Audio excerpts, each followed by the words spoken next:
House of हिरानंदानीने रविवारी Hiranandani Thane of मॅरेथॉनच्या 11व्या एडिशनचे यशस्वी आयोजन केलं होतं. ठाणे आणि आसपासच्या शहरातील 14,000हून अधिकच उत्साही स्पर्धकांनी या मॅरेथॉनमध्ये सहभाग घेतला. फिटनेस आयकॉन आणि मॅरेथॉनचे ब्रँड अँबॅसिडर मिलिंद सोमन आणि फिटनेस व कॉम्बॅक्ट स्पोर्ट्स इंडस्ट्रीतील प्रेरणा देणारी कृष्णा श्रॉफ यांच्या हस्ते हिरानंदानी इस्टेट येथे बहुप्रतीक्षित कार्यक्रमाचा शुभारंभ करण्यात आला. या मॅरेथॉनमध्ये 3 प्रमुख शर्यतींचा समावेश होता: आव्हानात्मक हाफ मॅरेथॉन, उत्साहवर्धक ग्रीन रन आणि कुटुंबासाठी खास फॅमिली रन.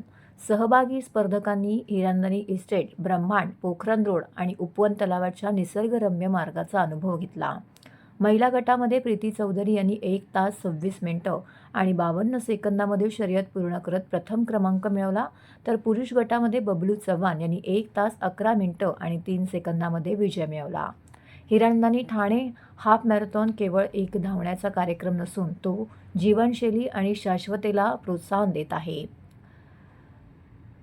#टुमारो मॅटर्स या उपक्रमाच्या अंतर्गत हाऊस ऑफ हिरानंदानीने पुढील 5 वर्षांमध्ये 25,000 झाडं लावण्याचं, 18,000 किलो प्लास्टिक कचऱ्याचे पुनर्वापर करण्याचं आणि 1,00,000 लोकांना शाश्वतेबाबत शिक्षित करण्याचं उद्दिष्ट ठेवलं आहे. हाऊस ऑफ हिरानंदानीचे chief marketing officer Prashin Jobolia म्हणाले की 14,000हून अधिक लोकांच्या सहभागाने आपल्या समुदायाचा वाढता फिटनेस आणि पर्यावरण जागरूकतेचा उत्साह स्पष्ट होतो. या वर्षाच्या मॅरेथॉनने खेळ आणि शाश्वतेच्या माध्यमातून सकारात्मक बदल घडवण्याच्या आमच्या जबाबदारीला अधिक बळ दिलं आहे. आम्ही ही यात्रा पुढे अशीच सुरू ठेवण्यास उत्सुक आहोत, जिथे प्रत्येकजण एकत्र येऊन समाजासाठी सकारात्मक बदल निर्माण करण्यासाठी आमची मदत करेल.